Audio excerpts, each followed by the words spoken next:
knows when is the best time, and God is good in timing. We will never ever be exact, but God's timing will always be better. And the way He knows, He knowing me and my nature, He probably knows that with my temperament and my zeal and enthusiasm, there is a tendency that I could misstep by just following my passion and dedication to have gone before or earlier than God Himself would commission me to go. So I think that's why God put a restriction around me that it's not really working out for me, even if I want to go. So the people who are coming to taunt me that why are you not going? But they don't even know that in the condition and the situation that I'm in, a lot of people will not even be doing anything. And the fact that I'm even doing what I'm doing right now to a large extent is a miracle. Yeah, it is. It is. I mean, for many of us, yeah, thank you, Pastor, and thanks for having me on the program. For many of us who have 1/10 or less than 1/10 of the challenges you face in Ukraine right now, you know, we don't have the zeal, passion to go on, because of the problems we have. But you, with all the resources you have and everything, which makes it more frustrating. You can be anywhere you want to be in the world. Financially, those ones, that's not even your constraint. But when you're constrained in a place and you're still, going on as if nothing, is happening, nothing is happening to you, nobody is holding you back, as if you're free, you're who you want to be, everything. I think that's it's a great move, Pastor.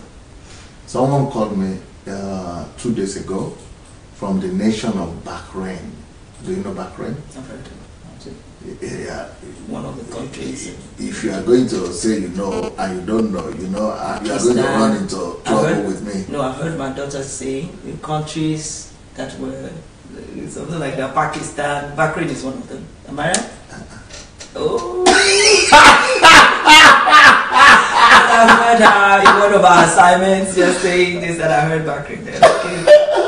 The problem is that I know Nigerians are not too good, especially women. They are not too good in all those geography and international politics and all that. But Bahrain is, you are almost right, but you are not. Because it's the opposite direction of Pakistan. Mm-hmm. Pakistan, you know the neighboring country to Pakistan? Yeah, I know the stands. There are some stands that, broke, you understand? I thought it was one of them. Yeah, the ones that broke. Yeah. Let me tell you about that one. That's Pakistan, yes, Bangladesh, yes, Sri Lanka, and India. yes.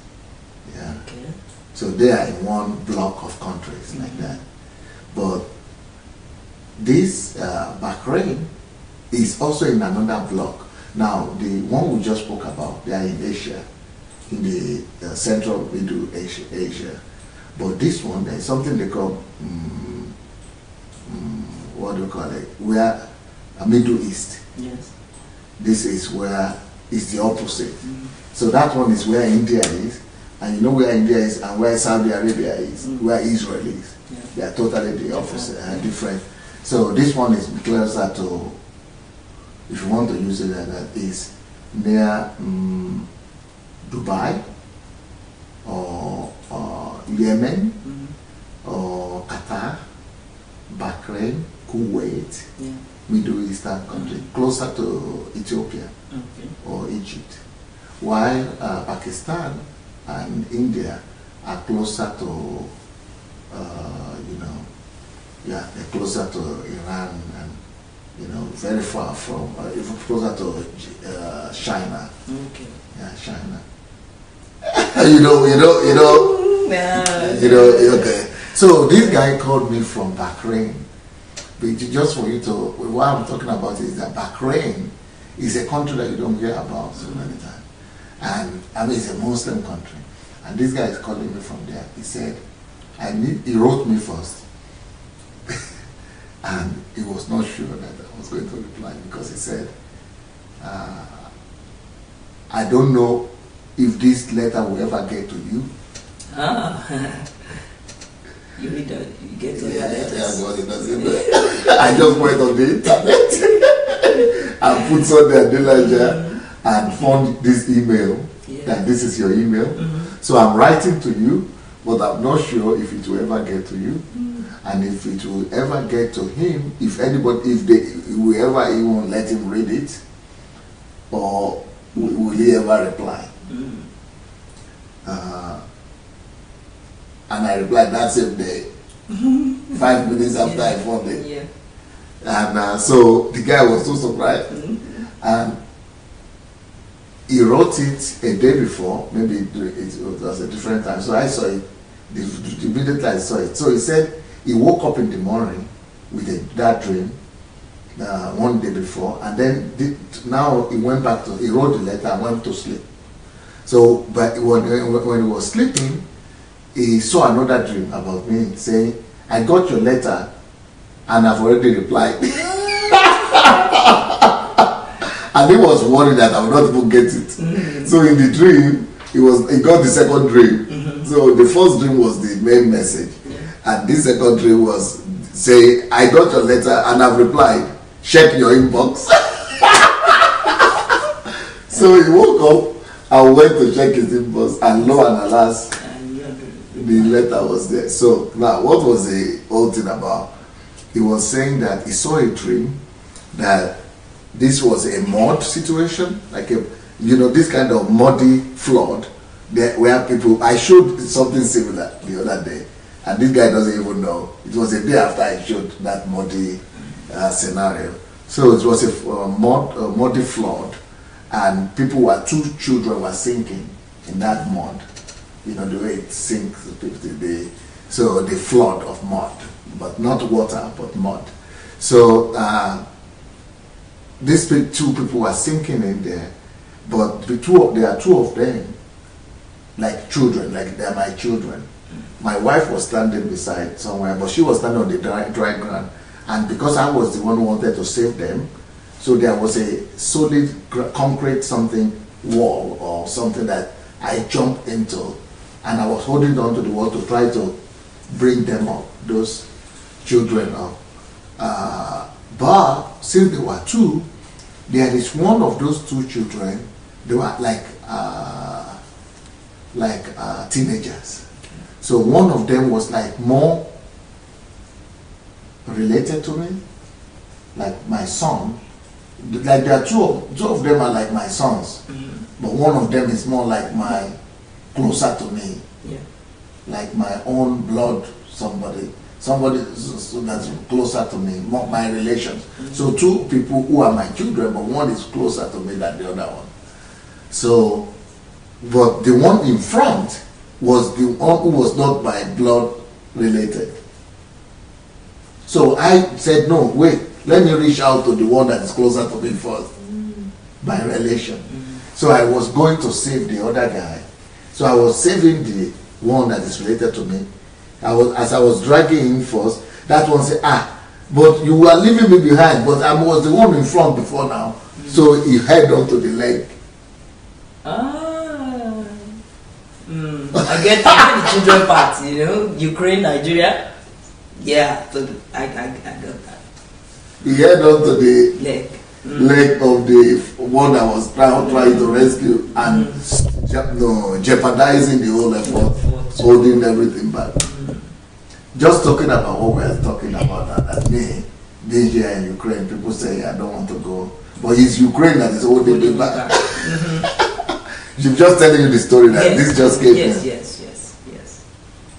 And when you actually wanted to stay, then Ukraine was saying you should go, you must leave. And then now that I want to leave, they say I couldn't. They will not allow me to go. That's and many people have told me that before, is that this country itself doesn't want. They are jealous. They are afraid of letting me go. But they are just using the lawsuit to delay. But really, they don't want me to go. And that's what that dream is confirming. So, but being here and not having the opportunity to go, and I'm not the only one like this. A lot of Nigerians in diaspora who are watching us right now, they might want to also begin to do something, or they might have a heart for Nigeria, or even for their own country, but let's talk about Nigeria now. But they don't know where to start. And yeah, and some people say, I just spoke to a few people who just came back from Nigeria, in England and America. They called my program and they said the situation is even worse than we're thinking. It's much more difficult. Exactly. Is that the situation? Exactly. But you just came back. Yes. Just as you said, the situation on ground in Nigeria is worse than we talk about. You know, because we look at we don't have maybe our rates, foreign exchange is low. We look at all those things, all those indices that point to a nation being, you know, okay economically or not. But in real fact, the ones that you point out on the programs now, you know, about people who don't have food to eat, people who don't have clothes to wear, people who don't have basic necessities of life, they are much more than we know. Oftentimes we talk about electricity, security and all those things. These people don't have it, and they don't. These are not their first concern. That's not the first concern. It's eating, you know, to sleep and all that. You know, when we're joking sometimes, you know, maybe just, you know, cracking jokes, we say people in the motherless homes, you know, they are more motherful. They are better off than those who are motherful. You know, motherless is more than motherful, because at least they get two meals a day in all these places that, you know, maybe government set up on. But when it comes to certain families in Nigeria right now, 2 meals, they cannot afford to give children 2 meals a day. And not only can they afford to give the children 2 meals, they send them on the streets to go and sell. They sell and they can't even, you know, make ends meet. They can't make ends meet. And even what they sell, they can't touch. They can't, you know, even buy oranges or buy something to suit themselves. It's that bad. You know, there's this one, as an example, for instance, there's this woman in the estate I used to stay until recently, and, you know, she sells fish around the estate. I noticed that her children were kind of aggressive, you know, and she had issues here and there, you know. But I buy fish from her. I just greet her. I laugh at that. Then one day I wanted to buy something from her, and I didn't. What I wanted to buy, you know, my money wasn't exhausted, maybe because she didn't have, you know. And I just decided to give her the remaining 1,000 naira. And the way she was, just as you show people on TV, the way she was stuck, and she was so shocked, and she stayed on. I was like, is it not 1,000 naira? 1,000 naira is like $3 or less. And tears ran down her eyes, and she knelt down. 1,000 naira, and this is a woman I know. She stays on the streets and everything, you know. As an example of people you think they are still fearing. She sells fish. Her children, you see them going to school. She was weeping. She said, that if it never crossed her mind that she could get that extra 1,000. She told the story and everything. When she finished, I was like, wait, let me go inside and just give you the extra that I had left, you know. And I went inside that day, maybe it was 3,000 something, and I put it there. And from that, she came back. She sat down with me and we discussed. I found out that, look, this woman still looks good compared to the many I see and I bypass. And to find out that she was actually going to remove her children from a certain public school, which seems to even rate better than others, because of, as you were saying, Pastor, I don't know, $3. I don't know how to, you know, quote it now. They have to pay 4,000 naira every term, so that school standard can be a bit, you know, okay, even though it's a public school. But parents agree to be paying a certain sum, so that it will not be like some other public schools that are so totally neglected. So she was saying she was going to remove her children from there, even though it was close to the estate. She was taking them somewhere. She was just telling me, you know, after that they are going to move. And I said, why? She said, this school they take for 4,000 naira. Sometimes 3, sometimes 4. Say, but the other ones they take nothing. That once you pay PTA at the beginning of term, so that what you did. But the children would trek long distances. And she said, no, I should not worry. They would just. So I had to look at her and say, we're going to put these children into so much stress because of how much? Because what she sells, the fish she sells, is only able to barely feed them. Even the children that they help her to go and sell on their own, it barely feeds them.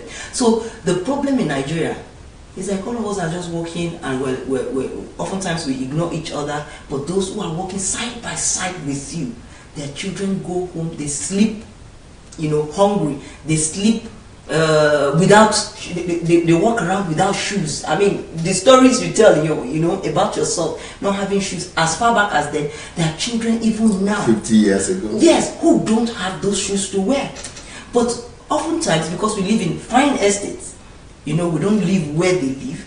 We stay, we go to school in good, places. You don't come across those people. We forget that there are some people in these neighborhoods, and they are in. But which is also an indication of the lack of love in our society.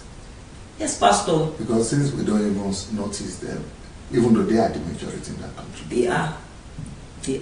And the fact that we can believe in and don't pay attention, and even what is making her to cry most is that somebody will even give her. Yes, that is the shock. She was shocked that not about the amount, not the amount that we even consider to give her, which means that's a strange thing in the land. It's not a common thing. It's not something she comes across every day at all. And it was later I realized that after my interaction with her, I checked months after, her face calmed down. The way, yes, it wasn't the money. It was, I guess, as you always say, the touch of that love. The people that she was quarreling with one particular woman, because that woman also sells, so that rivalry and all that. But she had this, it was as if she was so hot-tempered. Her temper came down. She was no longer that kind of woman. Aggressive, She was no longer aggressive. She was no longer angry. She smiled more until I left. This will be about a period of 2.5 to 3 years, that we've been in this relationship, the woman and I. I found out that she has changed. Even her children, they come to my house to come and stand, play and all that. They've changed. They've mellowed down. You see, it's difficult. You find out that most of the time, these people don't even get any kind of love. And they are in the majority in Nigeria. They are in the majority. And she goes to church. She belongs to CAC, doesn't wear earring. She will go to Sunday service. She will go to, stand. And as you were saying this morning, it's Nigeria. It's like we have learned, everybody has learned to just carry his load by himself, to help himself. Neglecting others. Yes, someone like her that should expect help, from church, or she doesn't even think about it. The fact that she devotes her time to go there and choir and everything, she doesn't even think about it. They don't care, and she also takes it to be the norm. No, because that's the norm in the country. That's the norm. The norm is not that people will be cared for. It's not at all. In everybody, like a friend of mine on Facebook posted the story of one guy, and everybody was like, wow. This man, just like some of these things you share, took his neighbors. He has been seeing this Hausa people, they as megads, security, and 4 children in Lagos. 4 children. He was keeping, maybe in the north, it's not so strange. He was keeping 4 children in the house, not going to school for a long time. And when he was passing by and everything, and one day he stopped and said, "These are young children. What?" And the guy said, "There is no school that I can put them, and if he puts them, too expensive." And I learned the guy took the 4 of them and put them in the same school his children go to. I know the man, and I think there was one of those times he wanted to talk with Evie, so if I mention his name, you will know him. I was so impressed when I heard, because this is almost non-existent. That someone will think of other people. You see the problem and see that I am the solution to this problem. That if this problem, I can see it and I notice that this is a problem, that I am the one to solve it. It's not the normal mentality. It is not. And as I was saying this morning when we were discussing, unfortunately, God, even though God has placed love inside of us, but every one of us finds we satisfy our consciences by giving in church. Yes, numb our consciences, so that our consciences, when they give in church, they just they just feel like, oh, I've done my part, I've given. And because I have given, I'm okay. I'm okay before God, I'm okay before man. And then they just, and you just pass by everyone. And Jesus made sure he put that example in the Bible about passing by, you understand, someone. So it's a daily thing. You pass by, you know, and we keep passing by, you know, them, you know, every day. What happens to the conscience of Christians who are passing by? That's what we're talking about. Something has happened. These consciences have been seared. This is like we no longer even see it as our duty. We look and we say, oh, somebody should be doing this. Oh, government is failing the people. Oh, the church should do something. Oh, somebody somewhere should be doing something. How can children be on the street like this? We point at anyone or everyone that should be doing these things, and it never occurs to us that we can be, you know, that person that should be doing it. No, not that we can be. We should be thinking that any other person, if I see it, I should, you know, be able to do something about it. Reaction. That is the natural. But unfortunately, we are so far away from it. We're so far away from it. I mean, you pass by someone who is doing this. You pass by someone who really needs you, and then you're rushing to go and carry something to go and give a bishop that doesn't need you. A bishop that doesn't need what you want to give. We do this all the time. It's unfortunate. And there are so many categories of people in need. There are so many categories of people in need. Not just children who their parents are not feeding. There are children who are, you understand, who are being, apart from the fact that they don't now also have money, they are being oppressed, cheated. What do you mean oppressed, cheated? Where? Okay, for instance, if you go to all these homes for teenagers or children, they call it orphanages. No, not orphanages now. Remand homes. We have remand homes in Nigeria where a child offends. I don't know what they call it here, but when a child offends, does something, you know, you can't go to prison. You can't be remanded in prison. It's remanded in a correctional center. They call it remand homes. Correctional centers, yes. You know, for children. Youth correctional centers. Yes, that are not up to 17. So I walked, my husband and I, you know, and a group of us, about 6 of us, we walked in one of these centers. And what did we discover? You see, you find children who are locked up for minor offenses. As an example now, who are locked up for minor offenses. Now, it's supposed to be a correctional center, a place where you bring children. Maybe someone stole something and was reported, you know, and he's still under 17. You bring, you know, and he has a case in court, or maybe a rape, you know, by a child, you know, they bring them. They are supposed, the law provides that they are treated well. Welfare, it even stipulates that they should have 3-course meals, everything, and government provides this money. But when you get in there, one, the food is nothing to write home about. In the first instance, you find out what brought them there. You will be shocked at the nonsense stories that you hear from people who brought them. They say this person he threw knockout. There's something we call knockout fireworks. You know, it's banned in Nigeria now, you know, but they banned it just with lips, without action. But with the children of the poor, the police will go around Christmas time and pick as many as they can, and then when they pick them, they take them to police station, and then they say they should bring money. Now the poorest of the poor, who cannot give that amount of money that they're asking for, they pack them and take them to remand home. They did this to, at least I know 2, who stayed there for 2 years. I remember when I was growing up, they used to call them something. Is it welfare? Welfare, yes, welfare. That's one of the names they said. It's welfare. It's Ministry of Women. When I was a kid, when we misbehaved, they would say threaten you with welfare. Welfare. Yes. They say we'll take you to welfare. That's the place. Now, if you go there, in Ondo State now, until recently when this government came in, because we intervened, and because we worked there, we were able to talk with. To write to the governor before he came in, so he knew the situation. But the last government, now the place was so terrible. They locked these children up from morning till night. They will not allow them to go anywhere. Why? Because all the social workers, maybe they're supposed to be 10 on duty, there will only be 2. and they're supposed to stay with them to be, move them around. There should be counseling. It's supposed to be a place where nothing like that. No one is interested in them, so they lock them up so that they will not get lost, or they will not run away or do anything. They're supposed to be fed 3 times and fed well. They'll feed them 2 times. No meat, no fish, no nothing.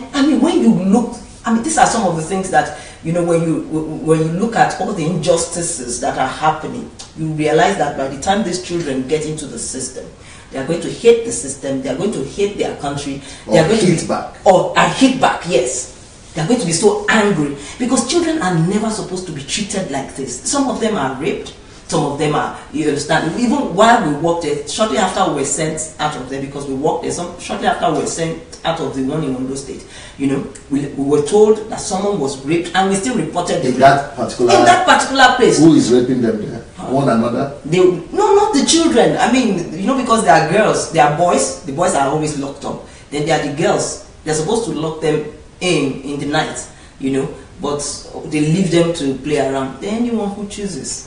No, do they come out of the facility? Right in the facility. It's the social workers that are in charge of them. The security guard that are there. They are the ones that are planning all these things. They sleep with them.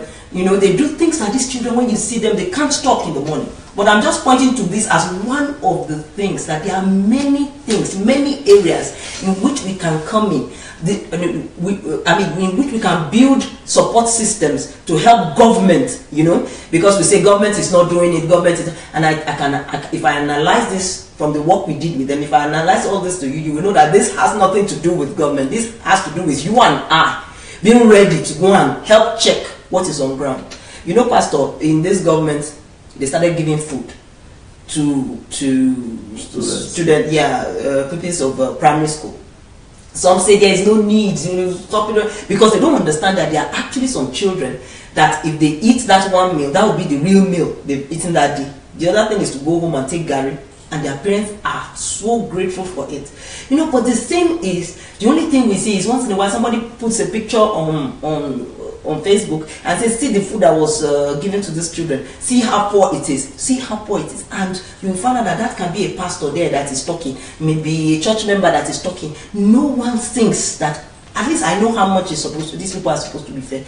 How do we get in here to see that this to support the efforts of the government? Support the efforts of the government, and even see, you beam some light on who is making the food go low, because it works. From my experience, it works. What we did in the welfare center, the remand home, has brought great results. Even though, of course, we were chased out, has brought great results. And these are some of the things that, if we are going to transform Nigeria, Pastor, we must all be ready, one way or the other, to say, okay, one, for the ones on the street, what kind of systems can we build to take them away from the street and all that. For those who are even being taken care of, even our educational system, our health system, every single thing, I tell you, Pastor, abundant money, enough money is budgeted for all these things from the top.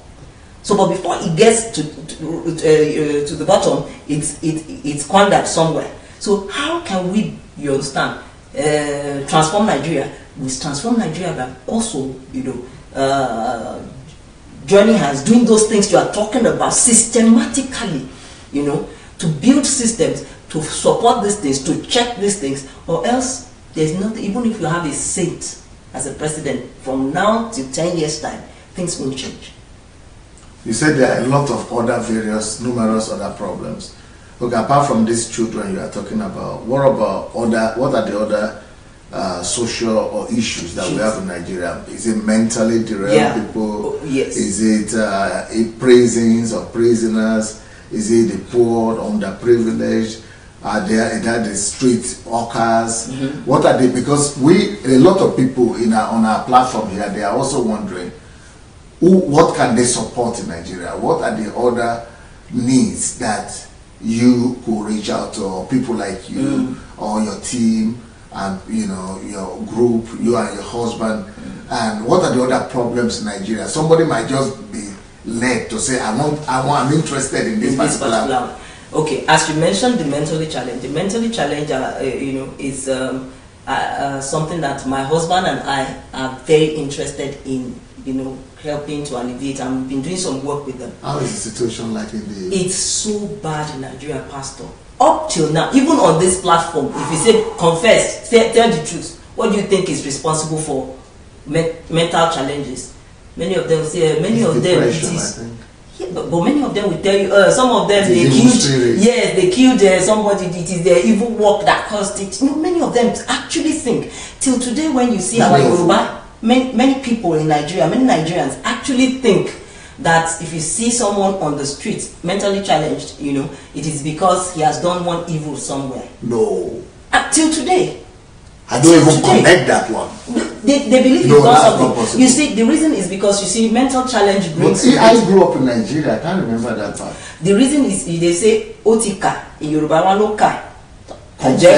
Yeah, for people who confess, they beat them to die or death, or they die immediately thereafter. But now they don't always beat to death. They leave them. What they, you know, but when we were growing up, they will say he has confessed and the stomach has grown up and he dies. But this one is that, look. So what they mean by confession, you know, mental challenge brings with it talking, yes, hallucination. Then the person can begin to say even things. I have had this experience. I know. Begins to say things he did not do. You see, if there were things that went wrong that caused trauma. So people are believing in the hallucination. Yes. So if the person comes and say, Mayowa that will not, with some things that are wrong with Mayowa that will not eat in the morning, it's me. I will make sure you will not eat. They do that. But that is schizophrenic. Schizophrenia. Thank you. That's just it. Schizophrenia. The person begins to blame himself for all the things around. And people believe that he's confessing, he's making confession of the things he does. Now they will leave that person and say, let him be good. Because most of the time, if we talk about people around and all that, you say, what's my business? Even if they like, let this place come down. When it comes down, what is my business? Even the father, the mother, sometimes by the time they will go and find out from prophet will tell them that he's the one responsible for your business that is going down. He's the one responsible for his younger brother. I have a case that we took to hospital, psychiatric hospital like that. The father, even though he was supporting us to go, very educated man, he was saying the girl was responsible for the collapse of his business. They've told him. And the girl, meanwhile, the girl suffers from schizophrenia. Even her mother is on the street.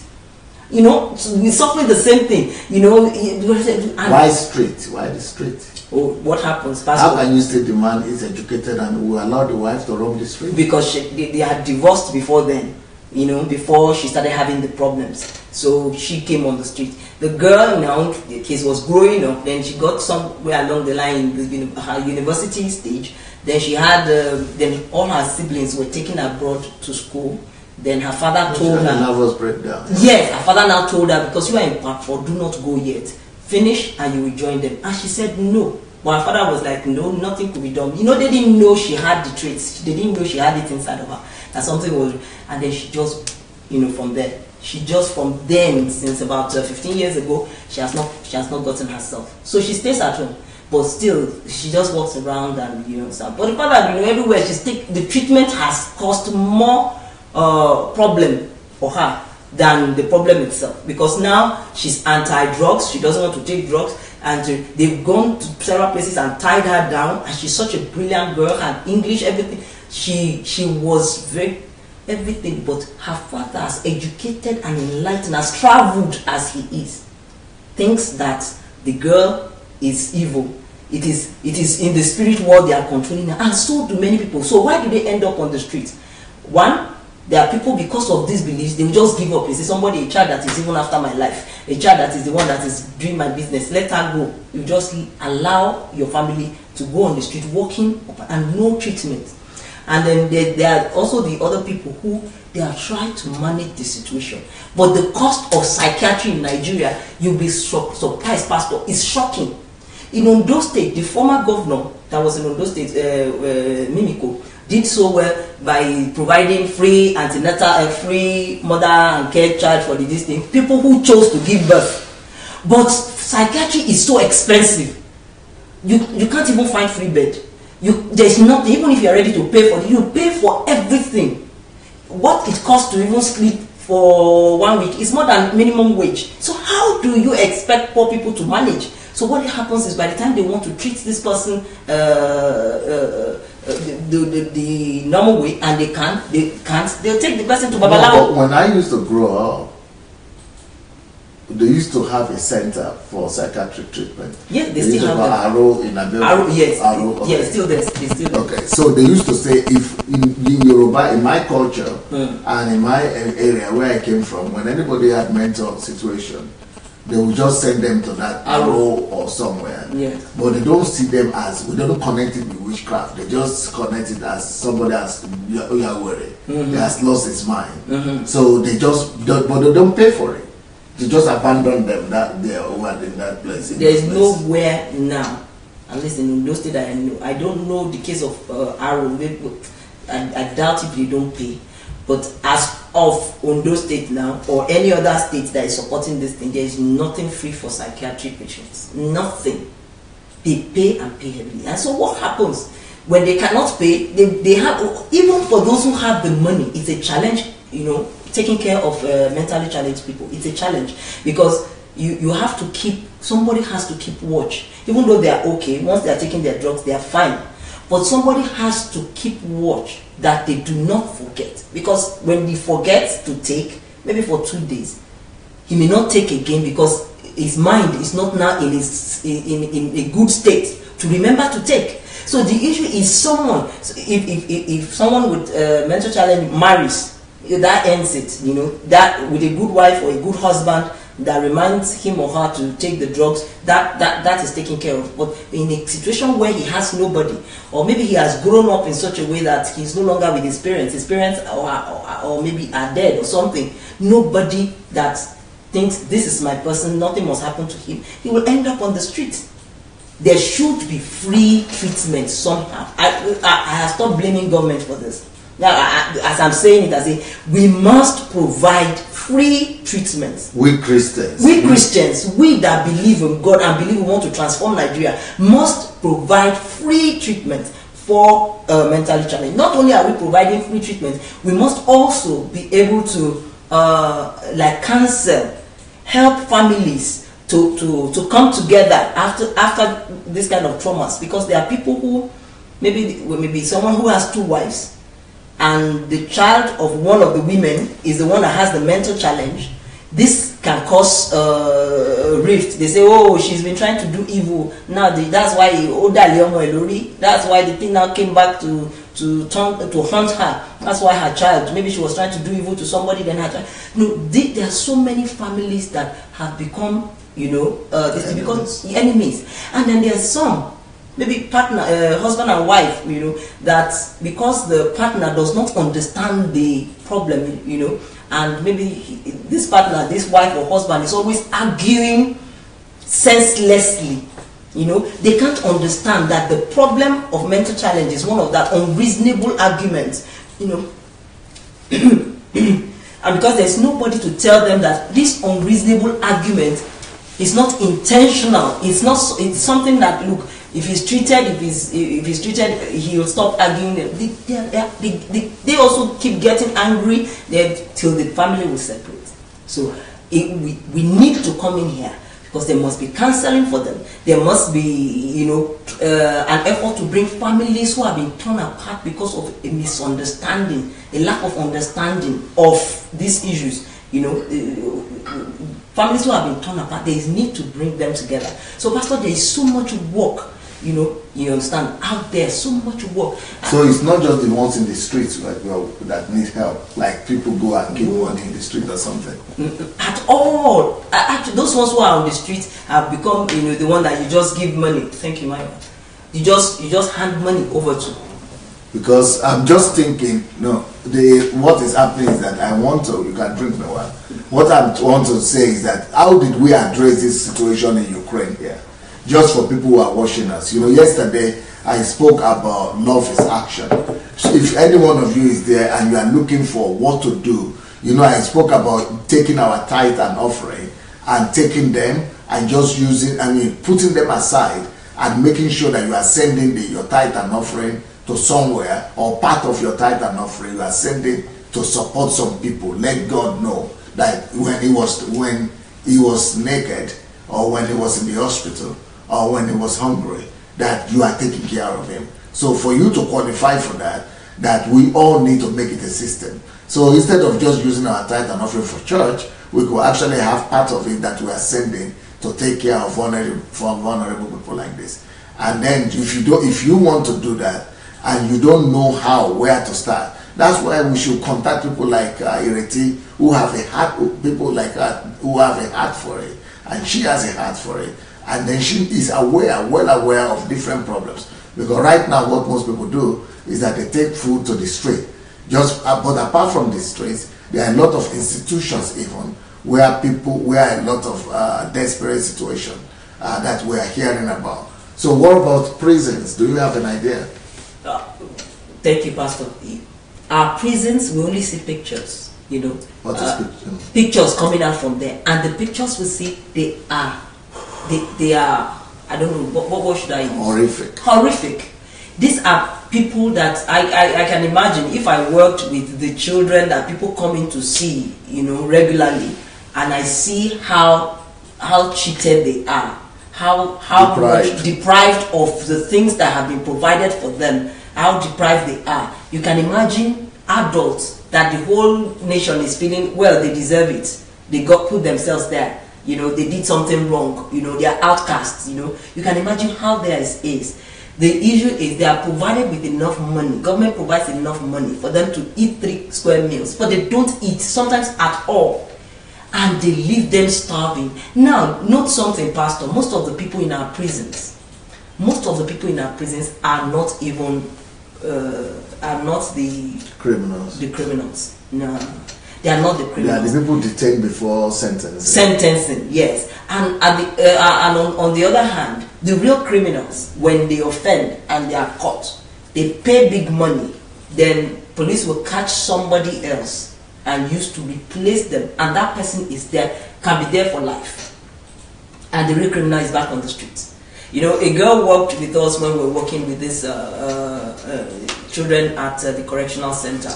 She was a lawyer, and she was like, until she met us, she thought she was never going to practice law. She just finished law, and she said because when she first, before she came to serve, where she was working, that they went to prison, and she was sitting down to talk with everyone, and each time she talked, she concluded that there was no way you could help, there was nothing you could do. She did not know you could engage the way we're engaging governments, you know, she didn't know it was possible. So she was thinking, where would she start from? Where? I mean, everybody is coming in here, just leaving them there, and the people, you talk to them, even the lawyers coming in know that they're not the ones. The guards know that they're not the ones who've offended. They know that they have committed no offense. Now, why do they even keep them there? They want the numbers. Both in the correctional center and prisons, they want the numbers. These people who collect money to feed prisoners, they want the numbers, because if you have 40 people, government is going to be paying you for 40 people. If you have 100 people, government is going to be paying for 100 people. So why would they keep, for instance, 15 people, 20 people in locked up, boys locked up in a correctional home, and maybe some other 10 girls there for years, when they are supposed to process all these things within a month, according to what government said? So why are they keeping them there? Because the number is what will enable them to collect more money from government. The more the number, the more money they collect. So you see them keeping children who should not be there for more than 1 month for 2 years. Now we're still working with children who were there for 2 years for just, as I said, for throwing fireworks during Christmas. So there's a system that is there, that everybody is working hand in hand to keep prisoners in prison. And these are not prisoners yet. Real prisoners. They are just supposed to be detained. They are supposed to be in jail, not in prison. Yes, they are not. But there is no jail in Nigeria. They are just prison. Yes, jail they are supposed to be detained. They are supposed to be detained. That's not jail. Yes. Then prison is where people are sentenced to. But there's nothing like that. So they keep them there, and they don't let them go. They don't want them to go. You know, that was one of the issues we had with this correctional home. You know, let me even give you some of the things that we met there, because you know, many people who are talking with you and saying we're doing something in Nigeria. Sometimes when they talk, I'm happy that they are doing something. At least they started. But sometimes I cringe when I think of what may actually be happening to their money. You know, when they say, oh, we send this to a motherless home. You see, government motherless homes, when you send food there, they never give the children. Reason? Government has provided for the children to eat, but some people are spending it. They are still not going to give them.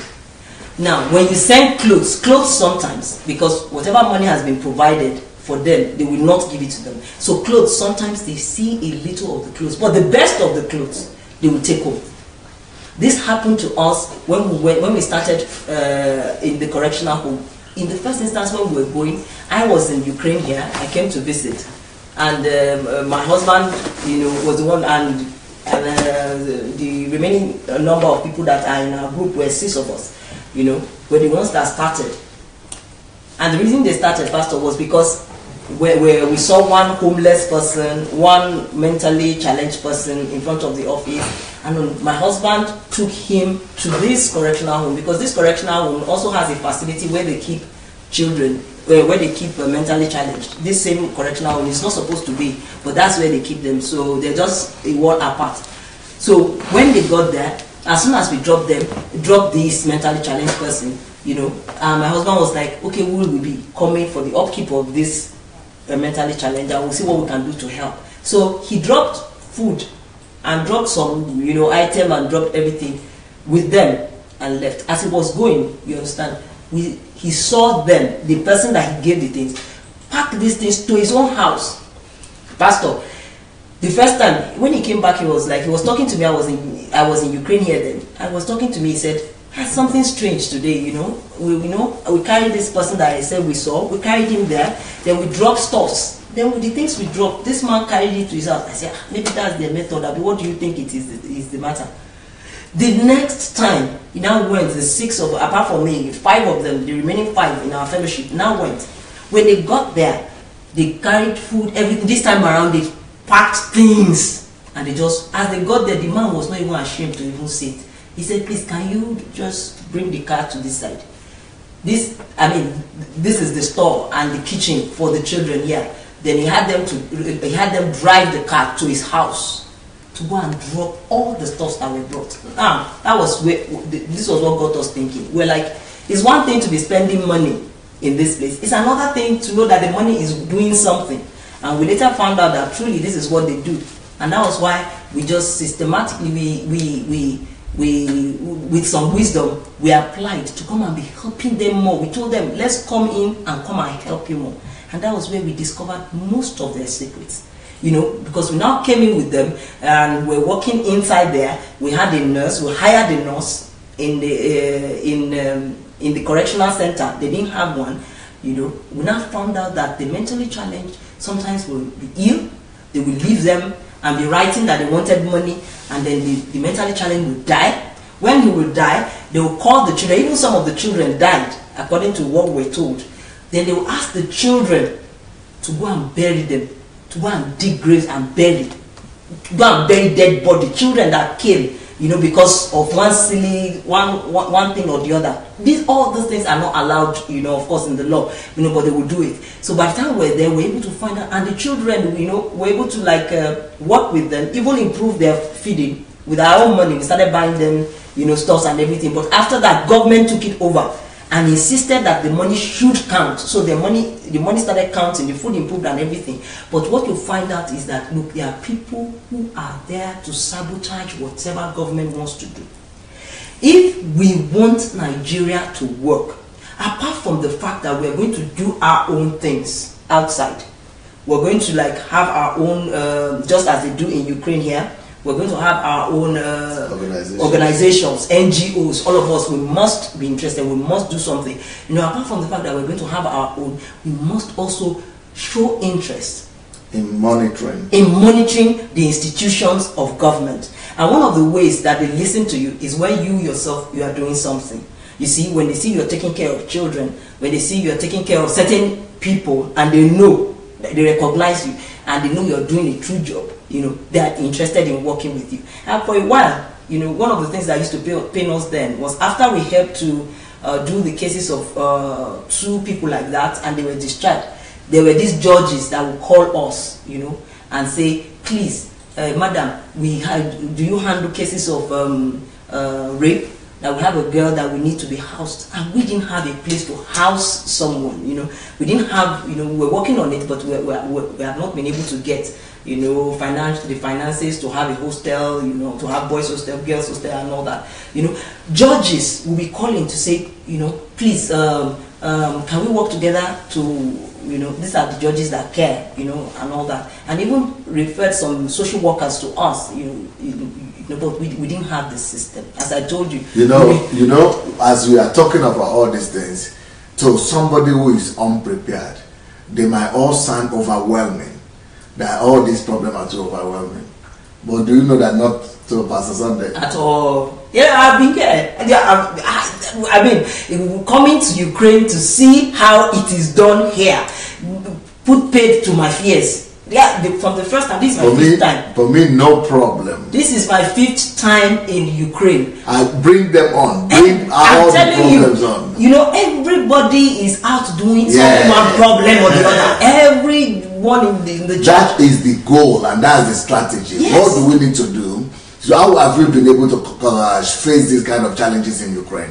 What we have done, and our biggest challenge, is to first of all awaken the consciousness and the conscience of Nigerians and Nigerian Christians. We need to awaken, just like you are awakened now. We need every Christian to be a concerned Christian. Concerned citizens movement. Every citizen has to be awakened and have to be conscientious. So once we are able to awaken the consciousness of Christians and make them to be conscientious, to have conscience, to live by their conscience, that is to live by the principle of love and responsibility. Love and responsibility. So once everybody begins to know that they are their brother's keepers, once everybody begins to take responsibility for any sphere. For example, all these things that IRETI is mentioning, what we have done in Ukraine, is that all of you that are listening to me now, I will just announce in the church, because they have been trained, I just announce, I say, okay, which one of them rings a bell? Is it the girls that are being raped? Is it the ones mentally challenged children? Is it the the welfare or man? Yes, correctional centers. Is it the children in the street? Is it the homeless?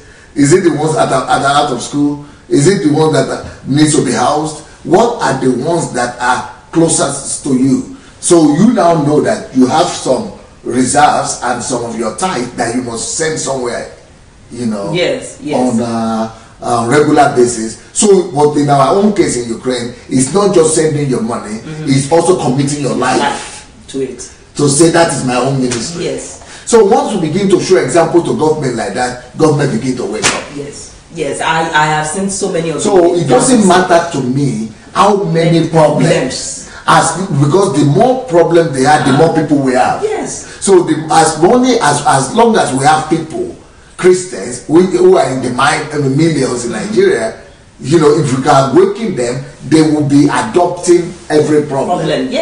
Yes, that's what happens here. I was telling you this morning, Pastor. I said, unlike what I see here, where members, everyone takes. We don't do anything. We don't sponsor anything. Yes, the church doesn't have one. Anything. There's a church that is on the street I used to stay. I was telling you, I said, this is a church of how many thousands of people, and the mama, you understand, has one, what do you call it, a motherless home that has about between 20 and 30 people, and has one old people's home that maybe has maybe 10, 15 people, and all the nation, even international, the world, all their branches, showcasing it. Yes, they are showcasing it to people, and they are sending tens of thousands projects just because it's a church project. Church actually, it's supposed to be a personal one for the woman, but they see it as their personal, as their own church project.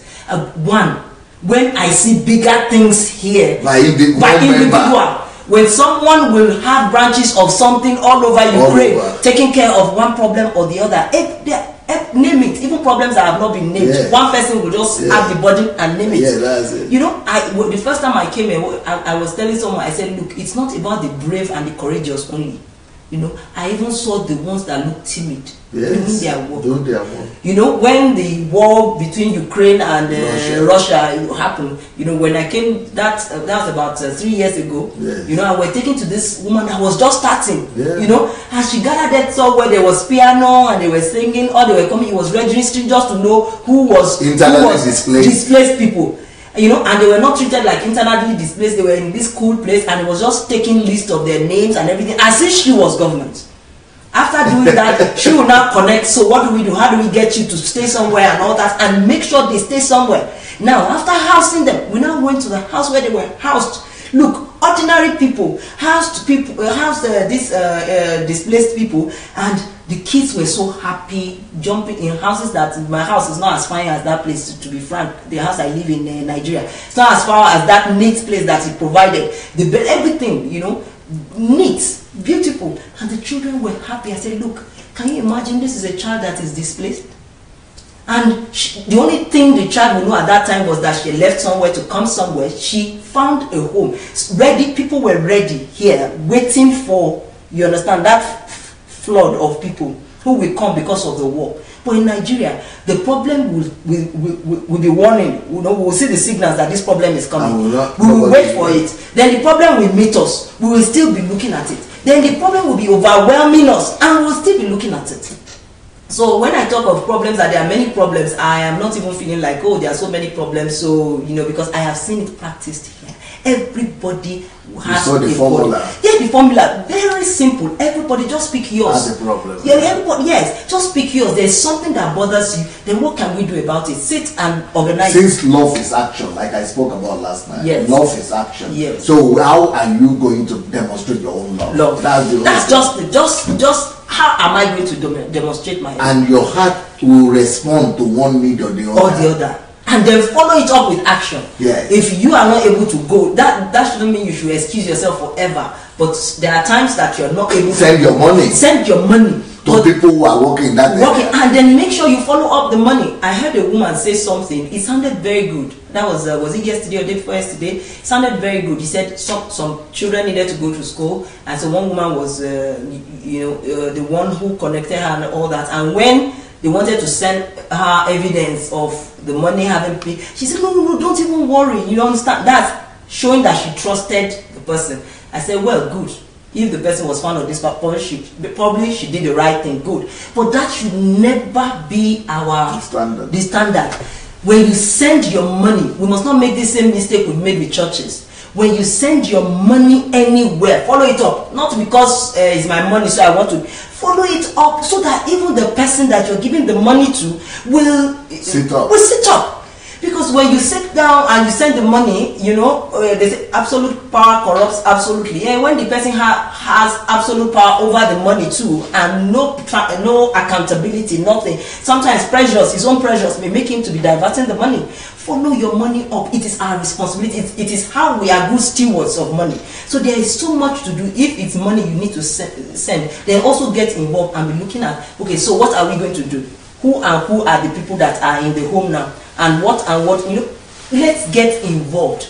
We must start. I personally, because some people may be watching and say, she's talking, but so what is she doing? Because we worked, as I said, over 2 years ago, when we walked into that place and we started working. Mentally derailed people, welfare, yes, children and everything. Yeah, we were there and we worked for several months. In fact, when we did HMT in Akure, you know, we took them in there. They saw all the work we were doing and all that. You know, but it got to a stage, and all the saboteurs there, the people that don't like things to go well, you know, even though we're spending our money from our pockets and we're using our time, you know, they had to be asking, are you not, is this not disturbing your work? But because we work, all of us kind of are business owners, the 6 of us that were going there, so it did not stop us from, you know, doing this. But when we were coming and everything, they started doing all sorts. They started complaining that the saboteurs, they are civil servants. Okay.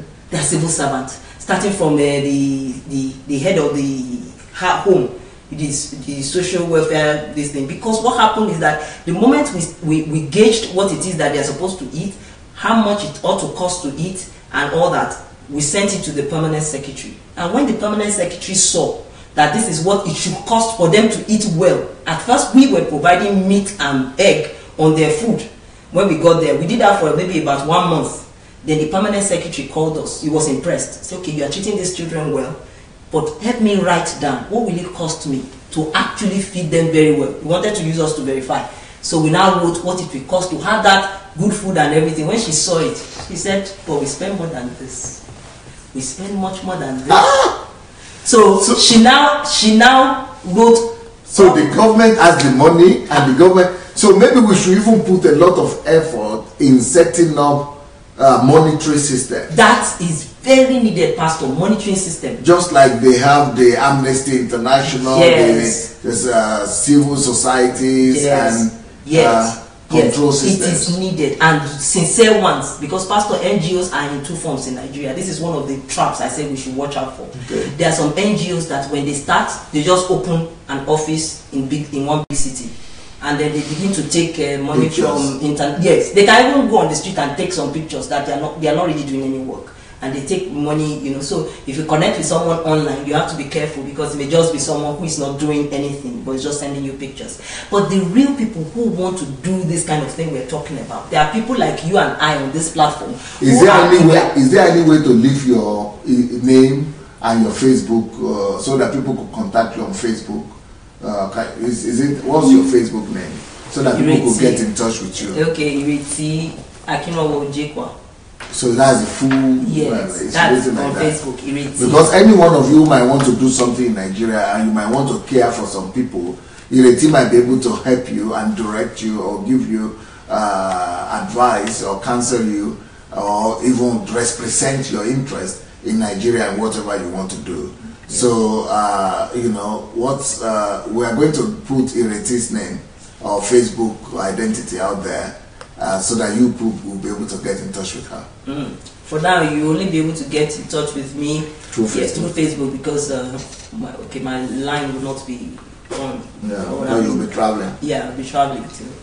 Yeah. So, as I said, so we after we worked for a while, and the permanent secretary was able to feed these children well, you know, with smaller amount of money. They got angry. All the social workers, they got angry, especially the one who normally collected the money and it used to go to our pockets and all that. They now started looking for anything just to chase us out. Eventually they said they had different kinds of problems. They said we were taking pictures of the children, you understand? We have pictures and of the they children. will have excuses And different things. So the saboteurs in the larger Nigeria, yes. Why is it that we have 10 million children out of the school, out of school system?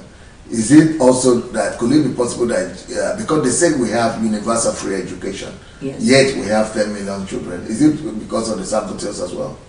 Because I know that this new Minister of Finance, she's done really well with the ITA or something, what they call ATI or ITA, or money that is being collected. Okay, TSA. Okay, TSA. Yes.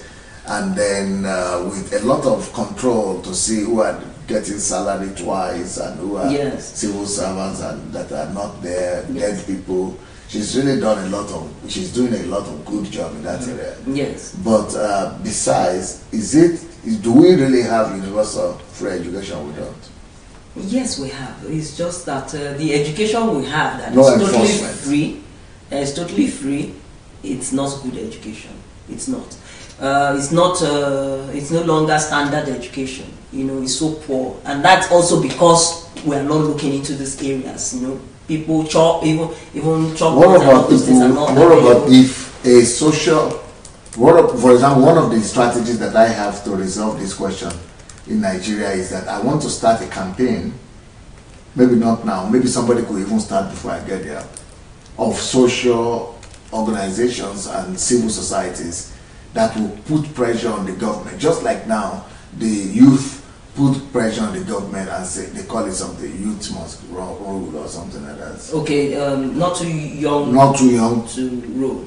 Okay, not too young. To run, rather. Not too young to run. Not too young to run. They put pressure on the government, and the government passed the law. Yes. That is the way civil society is supposed to be responding to any question in the society, any problem. Yes. So in that same way, I think that we could start movement to campaign in a similar way for government to have monitoring system. Because, for example, in this country or in any civil society, you have compliance system everywhere. So any government welfare system or school system, they have controllers or compliance monitors or supervisors. Everywhere, even in private business, you have supervisors or you have controllers or you have monitoring agencies. So my own idea is that I will campaign for monitoring agencies or monitors or supervisors or controllers to be in everything that government is doing: health, education, civil service. So in every department there will be monitoring system, and I would like us to use military for that. Military that are not fighting, instead of them just being in the barracks and just doing, there will be a department of people, or maybe it's going to be social corps, what they call them, social. Now the problem, Pastor, or NYSC people, something like that. The problem we have, Pastor, but they have to go through orientation and talk well. Of course. The problem we have, which is why it's good, what you're doing is so good, is that we have monitoring, we have these monitors. Even Constitution says that we must monitor. We have supervisors for education. If you are even learning how to teach, they come and check you. All these things, but everyone is compromised down the line. That is why sometimes when we are just thinking of solutions, first and foremost, it is people like us. System, yes, people like us who civil society who just sincerely volunteers who want to do this, who are not doing it for money, who will first go in there and make things work, because they have good laws, they have checks and balances. But all the checks and balances only means that there are people to settle along the line, and you settle them. If there are 4 checks and balances for anything, then those 4 steps you will have to just balance. You have to tip them, share something with them, so that they can learn. That's what's corruption. That's what is killing Nigeria right now. That is just the corruption. Everything, go and check. Even this new feeding of this thing, I think it has about 3 layers of checks. But if they are going to defraud the system, everybody will just cooperate and they will do it. But until some of us who are not in the system, so which means the real problem of Nigeria is value system. It's value system. We do not People don't live by their conscience or by truth. No value of truth. Yes, and because none of us is standing up to defend for and the speak out for truth. Even those who are there, who have conscientious, yes, they are gradually depleting. Because they are the minority. In the minority. And then, because you suffer, the consequences of standing up oftentimes is that you suffer. You suffer. Either you are chased. I have experienced this a few times. So you suffer. And so when you suffered once, twice, 3 times, when you're seeing that this is where I'm supposed to be, but I spoke the truth, they removed me. This is where I'm supposed to be, but because I did this, then you keep quiet for a while. Then after keeping quiet for a while, Pastor, then the person begins to join them and becomes part of the problem. And unfortunately, Pastor, as you always point out, even the churches, now the people that we are talking about, these saboteurs I'm talking about, they will not wear earrings. The one that was heading this correctional center was not wearing church. By the time is what time she has to rush to church, she has to go to church. All of them are school members. Churches don't even teach value systems. They don't, and they no longer even teach, knowing that this country is so corrupt. They are not asking their members, how are you standing where you're standing? If you are a director, for instance, or you're a PAMSEC, you have to sign before a commissioner can steal. And they said everybody is stealing, and a PAMSEC is under you, a director is under you. You never ask, yes, come and sit down here. How have you been coping? How come you have not been suffering? You might not ask one like that, but there are messages that you can preach. I know. I'm just to them in general, even if you were not going to confront them. Yes. Like a church like Redeemed or winners that are in the thousands, they might not be able to even. No, but they always have. Yes, but I know. the message they are preaching is actually encouraging those things. The messages of instant gratification. Yes, it's encouraging them to even go and do this thing. And do this thing. Yeah. That's what I mean. So the messages that are being preached in our churches and pulpits is an instant. They will see that God's blessing. Yes. Messages of breakthrough. Messages of reaping where you have not sown. messages of instant gratification, Yes. messages of the fact that God will open the door for you this week.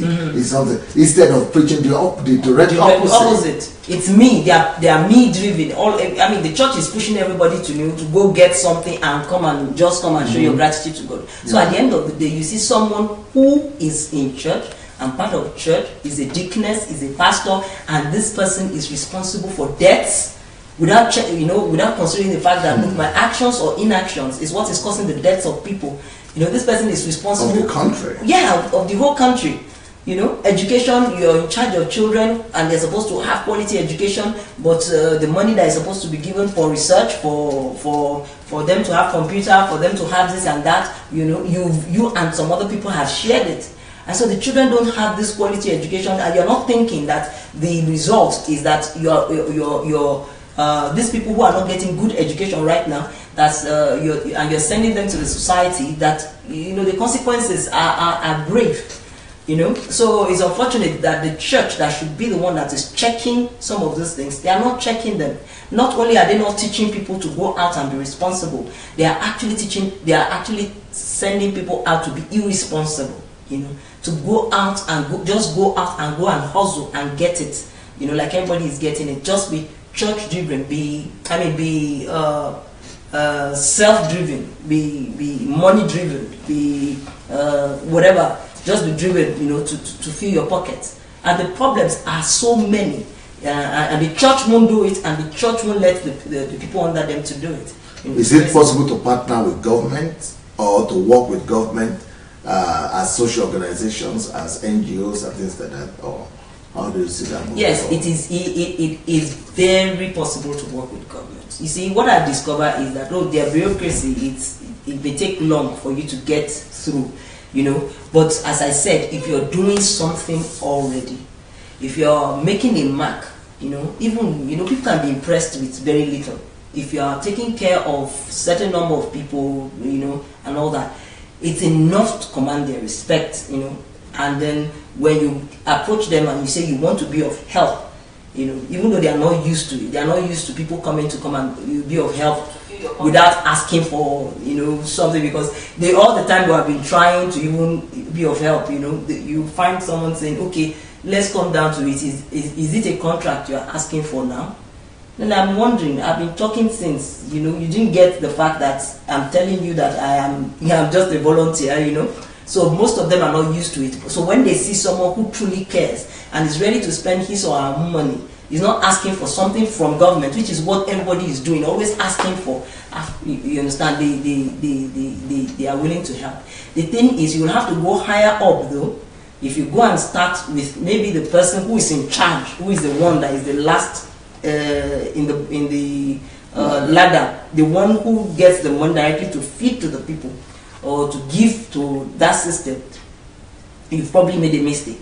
Because let me give you an example. For example, let's just focus on Nigerians in diaspora. Okay. You are the one on ground, so you people will know what to do. What can we in Nigerians in diaspora? How can they work with you, for example, or how can they move? They want to do something for Nigeria. Yeah. So can they connect? How can they? How can they act? Okay. For instance, our own project is like we're just getting a place where we want to take care of mentally challenged, and because we're already working with them, but we don't have a house for them, we don't have a home for them, for those ones who don't have homes to stay in.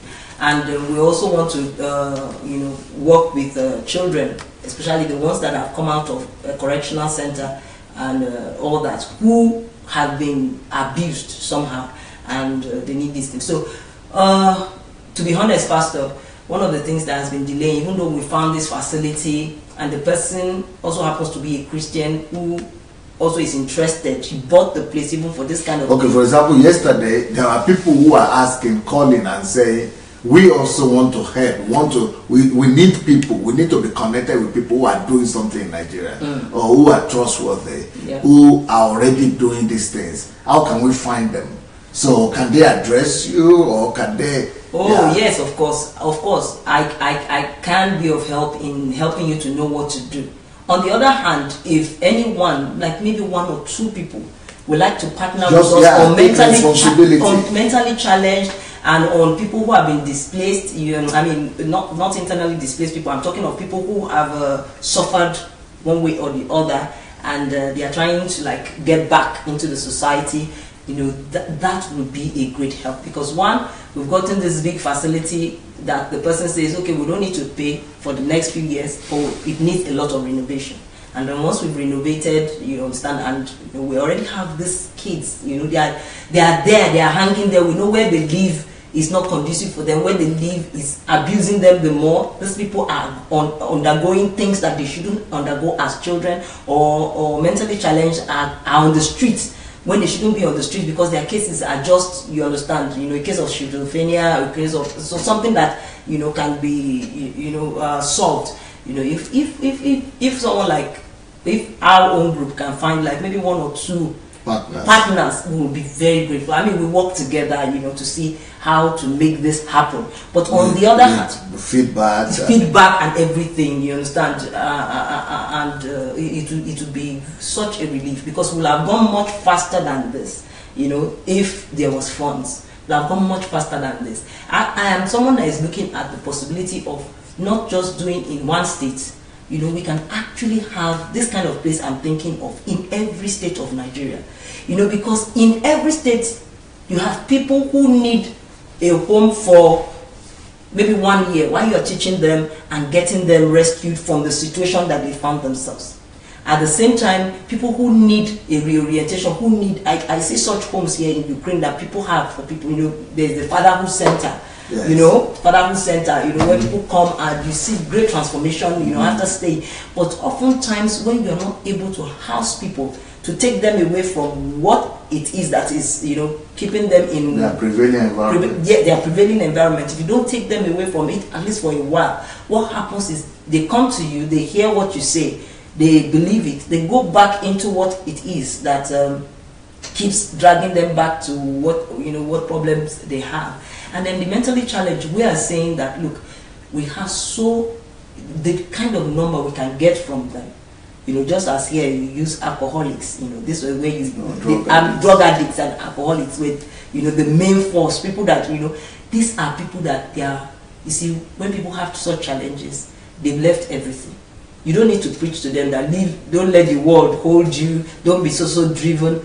And when they get well, they are ready to do whatever good, you understand, that you have for them. And we believe that these are people that, look, there are so many. Each time I pass by a mentally challenged person, as a person, I stop. I feel like, sometimes when you're assuring me and saying, don't worry, when we come, things will, you understand. I was telling you this, I said, the only problem is that because our eyes have opened, it's difficult to still pass them now. We know that we're going to do it, you understand, when you come and all that, but to pass them now, to pass by them and just walk away is difficult. So if we find one or two people who will like partner with us, it will be very good. Is your contact there? Is a contact there? Okay. Yeah. Somebody should put your contact there on telephone. Maybe Israel. I know Israel is on. Maybe Israel could put his own telephone also, Facebook, or something. Yeah. That would be very great. And if there's anyone, because I also have this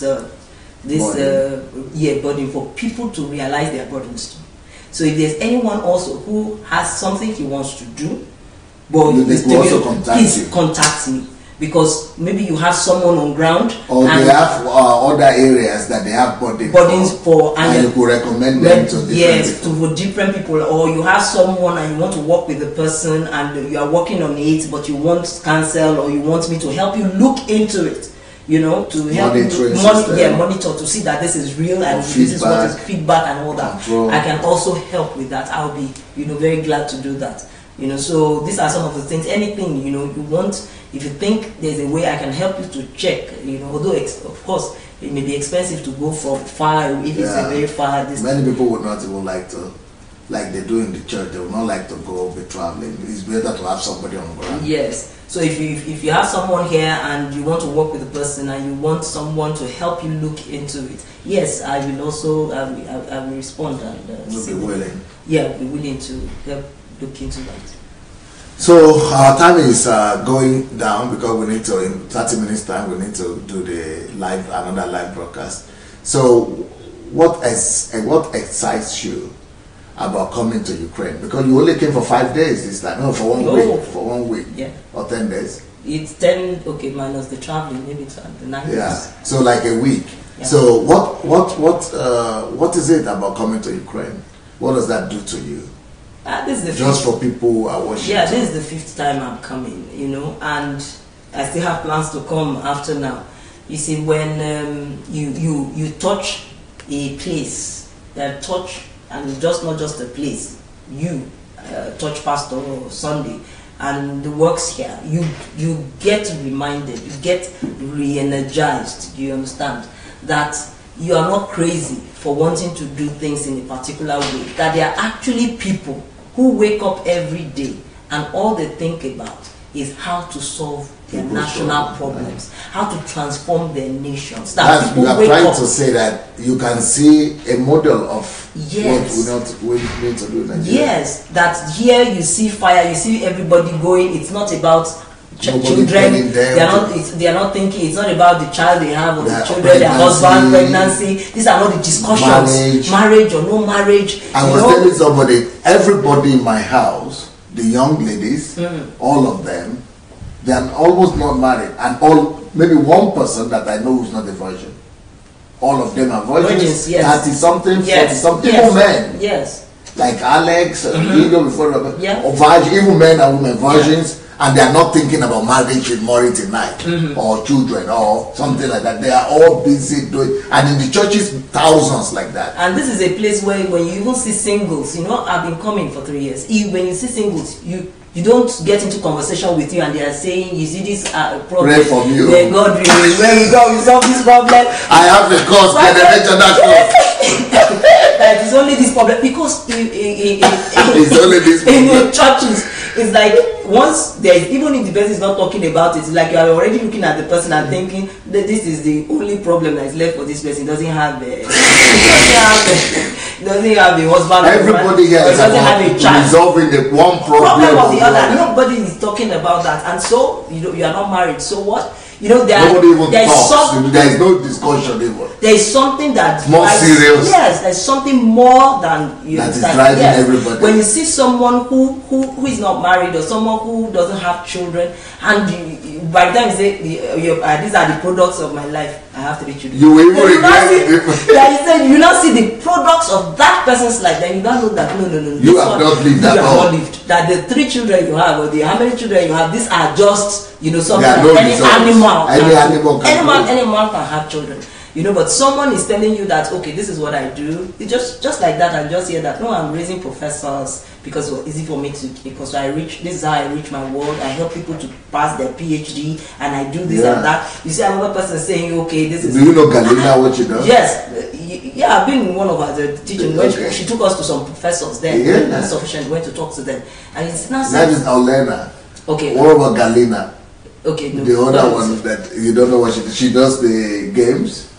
Okay, yes, yes. Games for family. One of those games, family. You know, for family, you understand, to play and understand each other and all that. You know, people that are setting themselves into solving problems, into impacting people every day. And do you know what she does? No. She's a writer. She's writing everything. She's writing. She's written 30 books. In 2 years.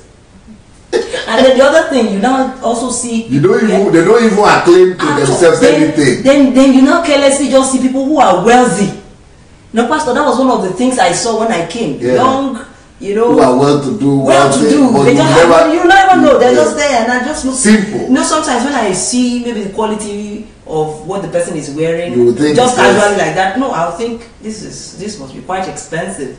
Then I see, maybe, you know, but there's no loud noise about it. Then somebody will tell me, oh, maybe when he's teaching us, or the testimony, you say when she made her $1 million, and then I say, "Chai, this one is not a joke," and they meaning, you know. And nobody will even make it. It's not big deal, and everybody's just walking around. I said, equality. That you said the 200 millionaires were met there. You know, so it's easy. You see people young. You know, maybe now that I didn't come for HMT, I'm not seeing them, but I remember them. They're just seeing everywhere. Everywhere, you know. So they combine all together. you know. And I know that the system in the church that was that you put in place, you know, made it easy for those who wanted to do businesses and to find other people who already had it, you know. So it was easy for people to be connecting and making, you know, this wealth after you made some millionaires and all that. So the system makes it, you know, it makes Nigerian problem look small, you know. When I came, so you are no more overwhelmed at all. The first time I told the pastor, I said, now that I came here, I was even feeling, I now began to feel like, why have I been worrying my head all these years? I can relax, you know. I can relax because, I mean, God had this all worked out, you know. God had this all worked out. Because you have come here to see, so you can tell that there is solution, there is hope for Nigeria. But people who have not been to Ukraine, who are just listening to my teaching, they don't even know that I don't talk strategy when I teach. I'm just teaching, giving general knowledge. They don't know that strategy is a different ball game. Entirely. And when it comes to strategy, you know, to be modest, I don't know. Sometimes we think we know it all, but there's something. But I do not know any of that. Even people, this is being practiced. Do you know Peter Wagner? Have you heard of that? That man was the leading professor studying churches, the specialist in the studies of churches in the world. He's a missionist. He's a theologian that is studying all churches in the world. And he said every church, maybe not every church, even the ones that are the most progressive, they only talk about it or dream that it's supposed God can come. But nobody has been able to find a formula. This is not talking because of something. He studied all churches in the world, and he's saying this is the only place where the kingdom has been practiced in practice. It has never been put to work. That what we are talking about. Never seen it anywhere. Even the best people with good hearts, you know, ministers that you say this one has good hearts, but the people are there. But they don't have strategy. They don't have strategy on how to take their nation. Many of them don't even know that. Some people just pray. Take their nation. Yes. They think it's prayer that will take the nation. They don't know there is strategy for it. Yes. I was in this big this thing, and I should not mention name now. He's one of those that I say, okay, among all of them, this one person I can say he's not extorting, he's straight. You know, but you know, you have about 100,000 people under you, and everybody is waiting for God to come and, you know, everybody's expecting that there's going to be a revival, but nobody knows, as you always say, that it is we are the ones that are going to make the revival happen. There's formula for it. What is revival? I say once you begin to take care of certain people, once you begin to do this and revival comes. You know, because the moment people begin to see ignorance, people are innocently ignorant. The moment people begin to see mentally challenged stand up of the street and they are well, they see alcoholics. You get 1,000 of those ones. The whole country was closed. Yes, and then they stand up and begin to testify that I was, but even without testifying, they know. They say, I know this guy. I used to walk around and that is all. And everybody wants to listen to whoever has done that. That's the revival.